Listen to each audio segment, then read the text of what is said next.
Imagine cresting a ridge of pale Jerusalem stone just after dawn. The city breathes in cool light. Pigeons wheel above domes and parapets. The walls keep their secrets. Tourists arrive with selfie sticks and guidebooks. Centuries earlier, armed pilgrims came with fears and vows. Everyone is after the same thing: contact with holiness, with history, with a story bigger than themselves. If you stand on the Temple Mount, you're standing on a palimpsest, layered faiths, layered empires, layered hopes.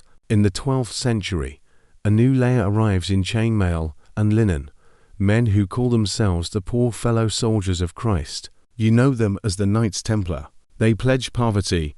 Europe showers them with gifts. They promise protection. Rumors say they guard something older than any crusader keeps sake: Solomon's wisdom, perhaps even the trail of the Ark of the Covenant. Here's our promise for this episode. We're going to follow the Templars from the dust of Jerusalem to the smoke of Paris and separate three threads that always tangle. What the sources actually say, what later storytellers wanted them to mean, what the myths are trying to protect about use, a love of hidden doors and chosen guardians. Right away, let's treat a popular claim with care. Some traditions place the Ark of the Covenant in Oxum, Ethiopia, tied to legends of Menelik, Solomon's son by the Queen of Sheba. Whether you accept that or not, it's a reminder Solomon belongs to many imaginations, not one, and Ark lore lives outside Crusader chronicles. When your story lives in multiple civilizations at once, you don't get a neat ending, you get echoes. Back to the Mount. What did the first Templars actually find beneath their lodgings? Probably storage chambers, cisterns, architectural remnants, the archaeology of a hill that never stopped being reused. Did they dig? Almost certainly they explored. Medieval men were curious, practical, and convinced the ground could keep covenants. But the habit of turning curiosity into conspiracy is ours as much as theirs. If your religious brand is discipline plus secrecy, the market will supply mystery. That feedback loop would power both their rise and their ruin. Here's the part we don't tell often enough. The Templars' genius wasn't only their charge into battle. It was their infrastructurates in England, France, Iberia. The Levant connected by a rulebook and a reputation. From that lattice grew a system that helped pilgrims travel without hauling cash. A pilgrim in, say, Paris or Poitiers could deposit funds and receive a note of credit, then withdraw value in the East. The mechanics were mundane. The effect felt miraculous. Your wealth could cross 1,000 risky miles without riding on your belt. It's no wonder later historians call this primitive international banking. So why attach them to King Solomon? Because Solomon is the medieval metaphor for wisdom plus wealth plus sacred architecture. The Templars lived at the crossing of those beams. They preached holiness. They built fortresses. They learned to move money. They guarded a mountain that linked Abrahamic imaginations. If you're a chronicler in Europe trying to explain this strange, unstoppable brotherhood, you reach for Solomon like a painter reaches for gold leaf. It makes everything glow. But glow invites envy. The same armor that made them fearless on the field, obedience, silence, exemption from local lords, made them look untouchable at home. That's dramatic fuel. And where you have fuel, a clever king can strike a spark. In the coming scenes, we'll put the myths in conversation with paper-workable bulls, royal debts, property records, and watch how an order beneath only God becomes vulnerable to very earthly politics. Along the way you'll meet a merchant pilgrim whose life was changed by a Templar receipt, a French king who learned to weaponize accusations, inquisitors who preferred confession to evidence, and a Grand Master who walked to the stake with theatre in his voice. And at the end, when the smoke clears, we'll ask what the Templars really left behind. Gold, secrets, maybe. But the more dangerous legacy might be this: once a story fuses holiness to hidden knowledge, no verdict can kill it. Not a trial, not a pyre, not 7 centuries. Stay with me. The stones are about to speak.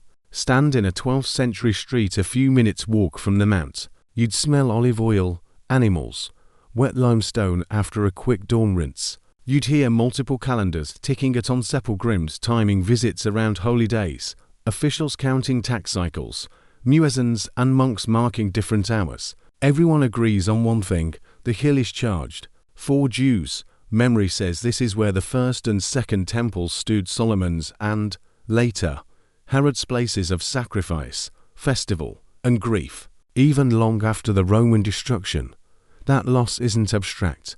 It's a pulse in prayer. For Christians, the New Testament topography folds through the city.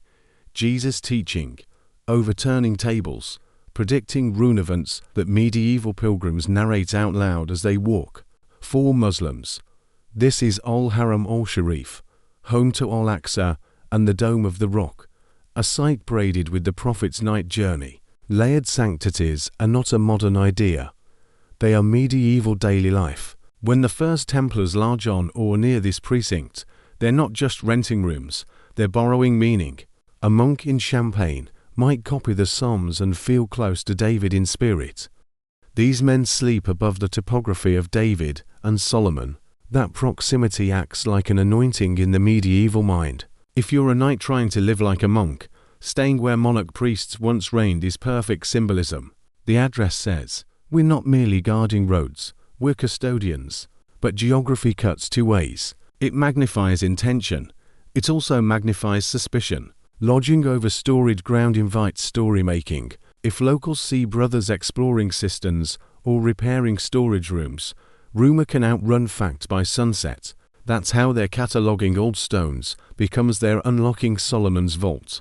Pause on the architectural reality. A hill used and reused for millennia is a honeycomb works. Storage, foundations, half-forgotten passages. Medieval curiosity meets a stratified site, and without modern archaeology Kekelan fills what trowels can't yet verify. And because the Order's brand is discipline plus silence, people project whatever the silence will hold. Over time, that projection hardens into myth. This is the first lesson of our story. The Templars didn't just inherit a building, they inherited a narrative engine. And once a narrative engine starts, it's hard to turn off, especially when power and piety are both in the fuel mix. Let's make the early order human again. Hugh Pains is not a Marvel character. He's a competent noble with a problem.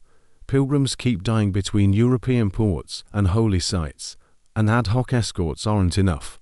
He and a tight circle of companions guarded a Saint Omer. Among them swear an unusual vow for soldiers: poverty, chastity, obedience. Imagine a training day, drilling horses outside, then filing into prayer in rough wool, sunburns and saddle sores under the same silence as any cloister. The deal that makes them scale is political spiritual. The church offers privileged protection from local interference. A direct line to Rome beckons an order that answers upward, keeps local barons from meddling.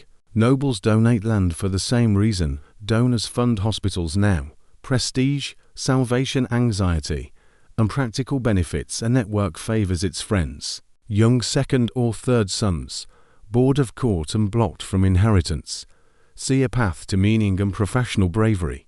The rule is strict because strictness travels. When you're building a transcontinental brand in a low bandwidth world, you need a rulebook that turns far-flung houses into clones. Same prayers, same penalties, same pasture toward risk. The romance later would be about secrets, but the secret to early success is boring, organizational clarity. And yet, from the start, there's a dignified weirdness. Monks who drill cavalry charges, men who renounce wealth yet manage estates, knights who prefer obedience to glory. That friction piety wearing armor creates the aura people react to. Admirers call it holiness in harness, enemies call it hypocrisy in mail. Either way, it gets attention. Here's the most persistent cluster of stories: that the brothers, quartered on the Temple Mount, unearthed scrolls predating the Babylonian conquest, or even found traces leading toward the Ark of the Covenant. The claim often leaps from they searched to they discovered to they mastered in a paragraph. Step back and you'll see three overlapping impulses. The site invites it. Of course, people imagined buried texts under history's most argued over hill. The Order's pasture invites it. Silence plus ritual plus success looks, to onlookers, like someone is reading the right secret manual. Solomon is the perfect metaphor. He bridges wisdom, wealth, and temple building the very axes the order straddles. Now, widen the cultural lens on the Ark itself. It's not just a Latin Christian treasure hunt. Prominent traditions beyond Crusader horizons place the Ark in Oxum, Ethiopia, guarded in the Church of Our Lady Mary of Zion, interwoven with stories of Menelik, Solomon's son by the Queen of Sheba. You don't have to endorse that claim to recognize its weight. The Ark lives in multiple civilizational imaginations. Treat it that way, and medieval Western rumors shrink from cosmic revelation to regional Rumoron strand in a braided legend. As for scrolls, excavation records from the 1100s are not exactly peer-reviewed. Could brothers have pulled inscriptions or fragments from cavities? Plausible. Could that have shaped their spiritual self-understanding? Likely.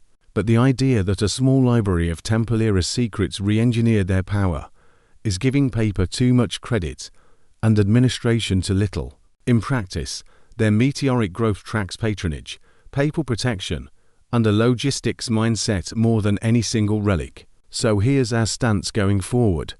Honor the myths as meaning machines, place them in broader traditions, and keep the camera on paperwork and politics spares. That's where the demonstrable power moved.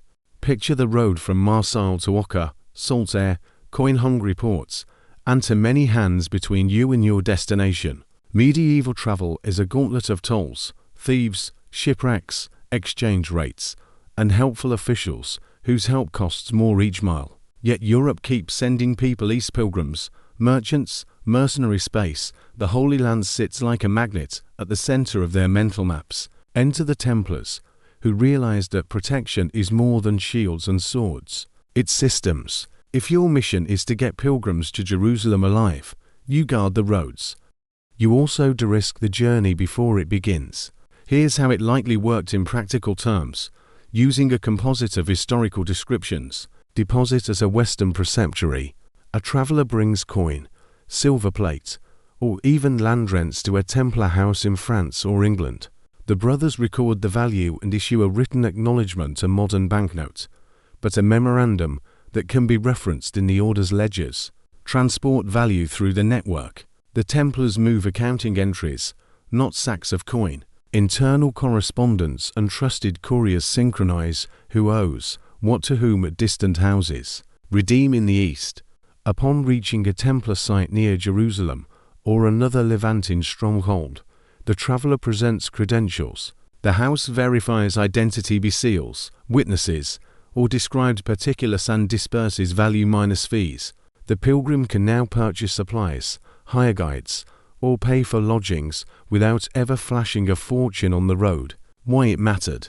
You've reduced armed robbery risk, simplified currency conversion, and put a brand Red Cross between your money and the world's hazards. That brand trades on discipline and papal backing. It feels like a miracle even when it's careful clerking. Now, myths blossom wherever paperwork travels in shadows. If you can move wealth invisibly, people assume create wealth invisibly. Kings notice too. They start seeing Templar houses as vaults that don't answer to them. The order swears obedience to the Pope, not the crown, which in practice means no taxes without a fight and no audits without permission. Add to that their knack for logistics, grain shipments, horse trading, outfitting forces, and you understand why monarchs borrowed from them, then resented seeing the "I owe us" pile up. Let's personalize the abstraction with a real lifestyle vignette composite, but historically grounded. A pilgrim from Poitiers arrives at the Templar commandery with a small chest and a letter from his guild. He's no noble, just a cloth merchant who promised his dying brother he'd walk where Christ walked. The commander asks simple questions: exact name, father's name, distinctive mark a pilgrim's ear was torn by a loom accident, who will vouch for him in Oka. They weigh his silver. A scribe records a number, copies a summary for the traveler, and seals it. A younger brother escorts him to the chapel. They pray. Paper goes into a chest with other papers. A courier leaves at dawn. Months later, after a storm-sick voyage and a nerve-wracking camel hire, our pilgrim reaches a Templar house near Jerusalem.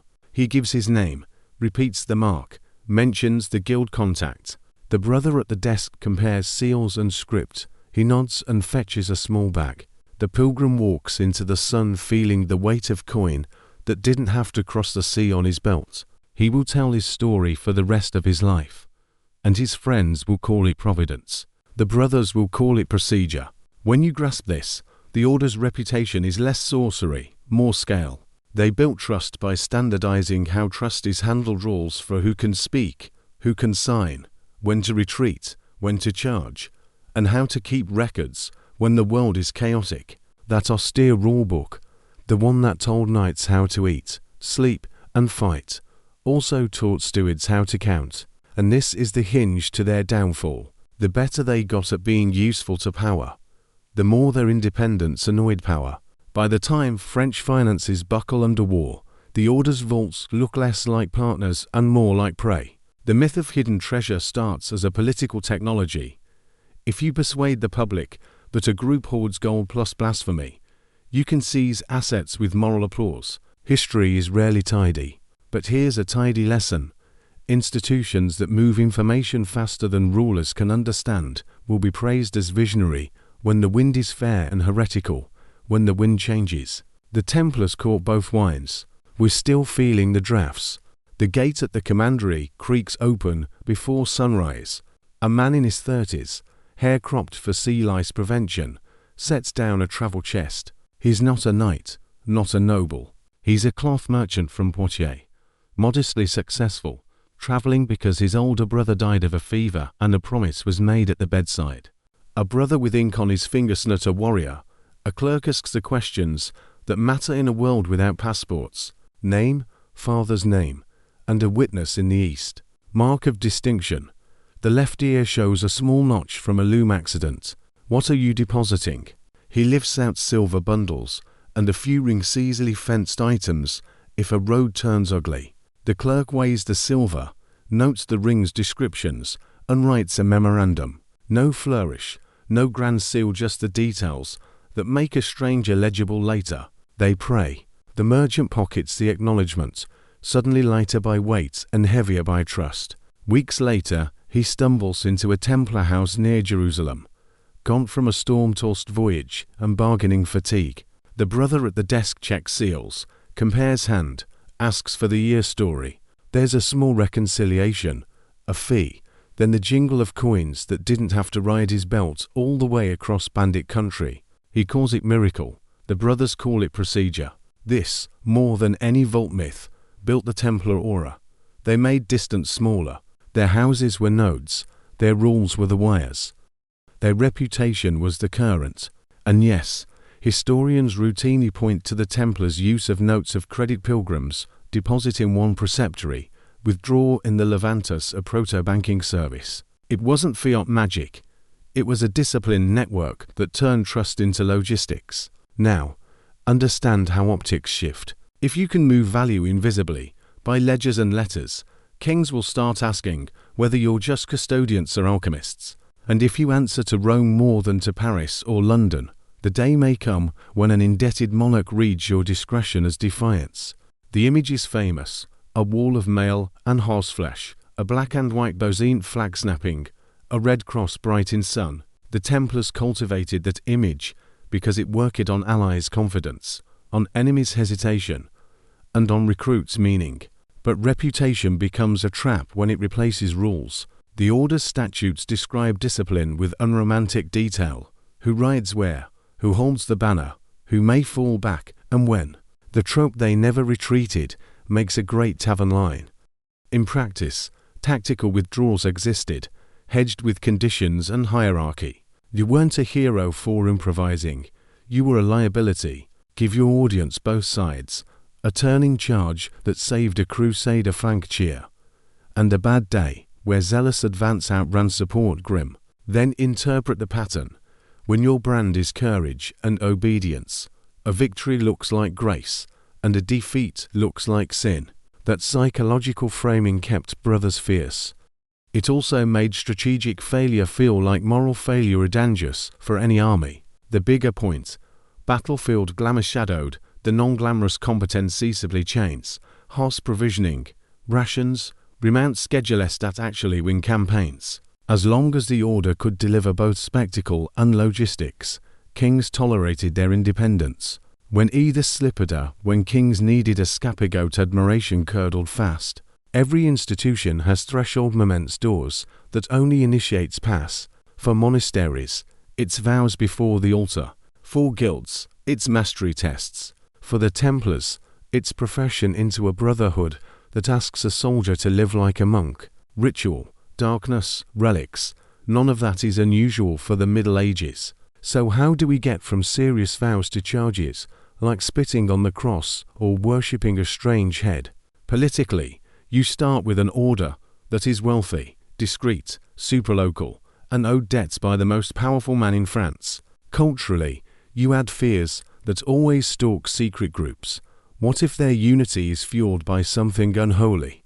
The logic is older than the Templars and newer than any modern conspiracy subreddit. We can reconstruct a plausible gap. Initiates took vows in restrained settings. They were told to obey, speak little, keep faith with brothers. Outsiders glimpsed almost nothing and filled the silence with anxious creativity. Once the king's lawyers needed charges, those rumors supplied a menu. Under pressure and later, under torture, some brothers said what interrogators wanted to hear. Paperwork did the rest. This is not to sanitize everything the order ever did. Institutions are human. Humans are complicated. But the structure of the accusations tells you more about royal strategy than about monastic theology. When secrecy meets ambition, heresy is a very handy word.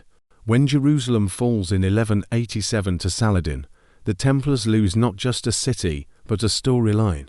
Their founding myth, pilgrim protection to the Holy Citadel, lacks a geographic heart. What happens to an order when its race on data evaporates? It pivots. The brothers pour energy into coastal fortresses like Oka and inland castles like Safed. Their rule still demands piety, but logistics now dominate.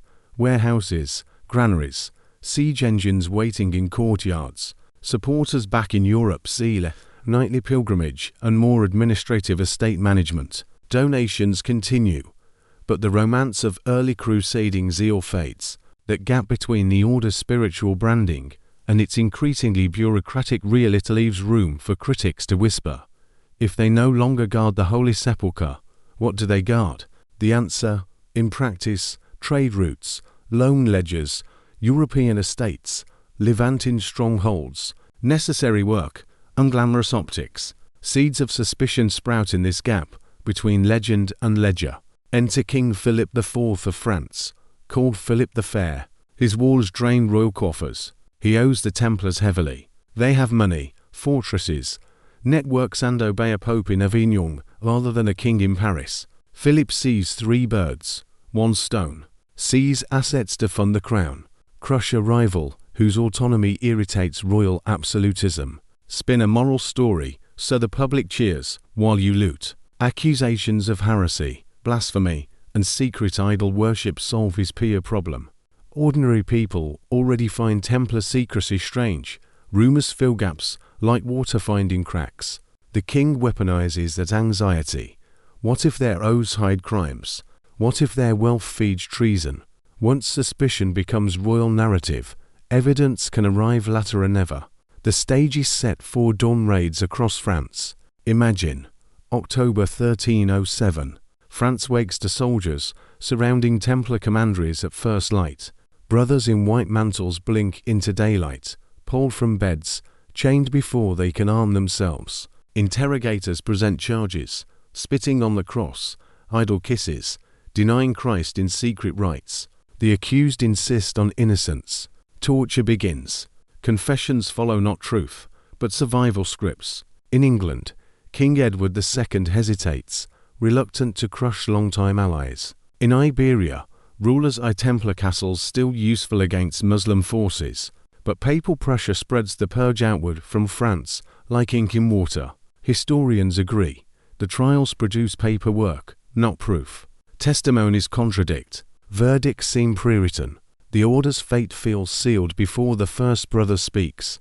After years in prison, the last Grand Master, Jacques de Mallet, faces execution in Paris, March 1314.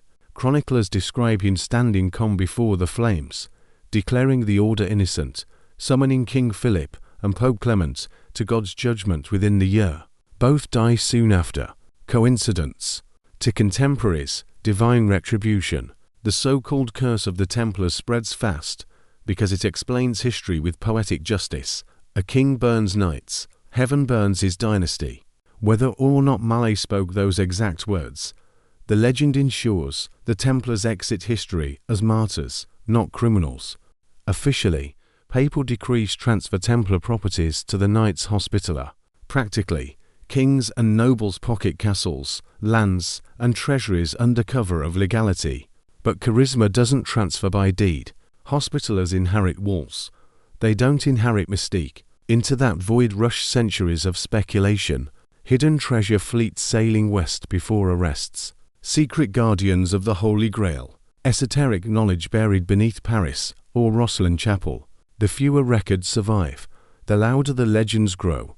We end with two temples. One is stone, the fortresses, ledgers, papal bulls, and papal trials. That temple fell burned, seized, dissolved. The other is story, a temple built of suspicion, secrecy, martyrdom, and myth-making. That temple stands taller than ever. Every conspiracy theory, Grail romance, or secret society rumor that borrows Templar colors adds another stone to its walls. The real lesson: power fears what it can't audit. The Templars learn that too late. We inherit not their treasure, but the warning: when wealth, secrecy, and sacred language mix, destruction may come wrapped in righteousness, and stories will outlive the fires.